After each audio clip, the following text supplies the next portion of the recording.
Hi friends, Assalamu alaikum and welcome back to my channel. I am Sumaya from Sumi's Home Chef. இன்னைக்கு நம்ம பார்க்க போகிறது ரொம்பவே ஜூஸியான சாஃப்டான எல்லாரோட ஃபேவரட் பேக்கரி ஸ்டைல் பால் பன் ரெசிபி தான். இது வந்து ரொம்ப ஈஸியாக செஞ்சு முடிச்சிடலாம் அண்ட் அதிகமான பொருட்களும் இதுக்கு தேவைப்படாது.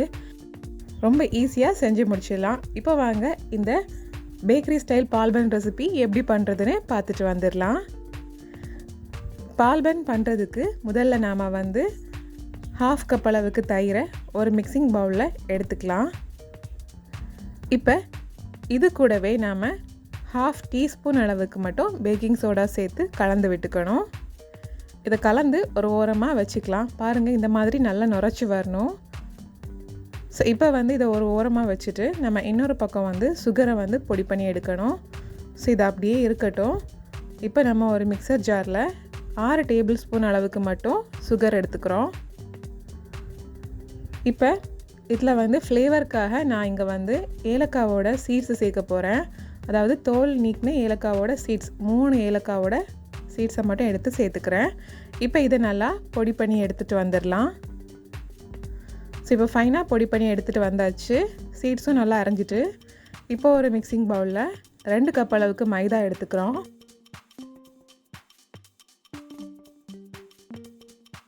இப்போ இதுலேயே 3 விரல் அளவில் உப்பு எடுத்து இந்த மாதிரி லைட்டாக போட்டுக்கோங்க.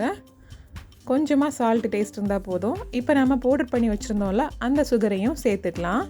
சேர்த்து ஒரு வாட்டி நல்லா கையால் மிக்ஸ் பண்ணி விட்டுக்கோங்க. ஓரளவுக்கு நல்லா மிக்ஸ் பண்ணி விட்டதுக்கு அப்புறமா நம்ம ஏற்கனவே தயிரும் பேக்கிங் சோடாயும் சேர்த்து மிக்ஸ் பண்ணி வச்சுருந்தோம்ல அதையும் இதில் சேர்த்துக்கலாம்.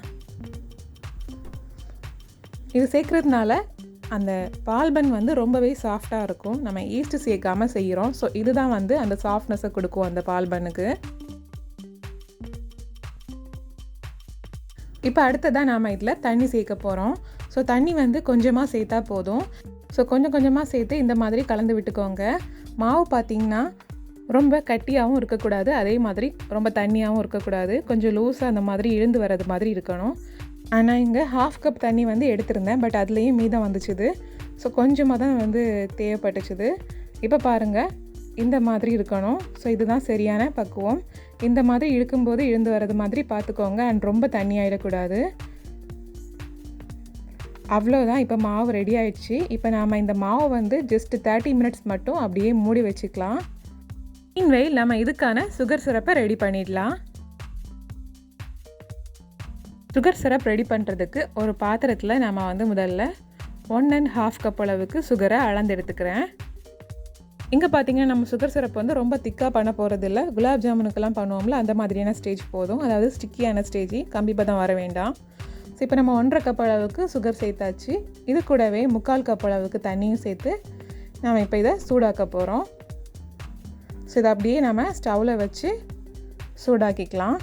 சுகர் கம்ப்ளீட்டாக மெல்ட் ஆனதுக்கப்புறமா கொஞ்சமாக ஒட்டுப்பதம் வரும். அதாவது கையில் நம்ம தொட்டு பார்க்கும்போது கொஞ்சம் ஸ்டிக்கியாக இருக்கும். ஸோ அந்த மாதிரி வரது வர நம்ம கொதிக்க வச்சு எடுக்கணும். இப்போ பாருங்கள், நல்லா கொதிச்சிட்ருக்குது. ஸோ இந்த ஸ்டேஜில் நான் தொட்டு செக் பண்ணி பார்த்துக்கிறேன். இப்போ பார்த்திங்கன்னா லைட்டாக பிசுன்னு கையில் ஒட்டுறது மாதிரி இருக்குது. ஸோ இதுதான் சரியான ஸ்டேஜ். இந்த ஸ்டேஜில் வந்து நம்ம ஸ்டவ்வை ஆஃப் பண்ணிடலாம். அண்ட் இது இன்னும் கெட்டியாகாமல் இருக்கிறதுக்காக few drops of lemon juice சேர்த்துக்கலாம். சேர்த்து ஒரு வாட்டி லைட்டாக கலந்து விட்டுக்கோங்க. இப்போ இந்த சுகர் சிரப் அப்படியே இருக்கட்டும். நாம் வந்து இப்போ பால் பன் ஃப்ரை பண்ணி எடுத்துகிட்டு வந்துடலாம். ஸோ சரியாக 1/2 மணி நேரத்துக்கு அப்புறமா இப்போ நம்ம ஃப்ரை பண்ணுறதுக்கான கடாயை சூடு பண்ணி எண்ணெய் விட்டு எண்ணெய் வந்து மிதமான சூடு வந்ததும் நம்ம ஃப்ரை பண்ண ஆரம்பிக்கலாம். ஸோ மாவும் நமக்கு சூப்பராக ரெடியாக இருக்குது. இப்போ பார்த்திங்கன்னா நம்ம வந்து இந்த மாவை எடுத்து ஆயிலில் போடுறதுக்காக ஃபிங்கர்ஸில் லைட்டாக இந்த மாதிரி ஆயில் அப்ளை பண்ணிக்கோங்க. அப்போ தான் கையில் வந்து ஒட்டாமல் நமக்கு ஈஸியாக எடுத்து போட முடியும். ஸோ சின்ன பால்ஸாக போட்டு பார்த்துக்கலாம். நான் முதல்ல வந்து ஆயில் சரியான சூடு வந்துடுச்சான்னு செக் பண்ணிக்கிறேன். சின்ன ட்ராப் போட்டு இந்த மாதிரி பார்க்கும்போது நமக்கு கொஞ்சம் ஈஸியாக இருக்கும். பாருங்கள், மேலே மிதந்து வந்துடுச்சு. ஸோ ஆயில் வந்து சரியான சூட்டில் இருக்குது.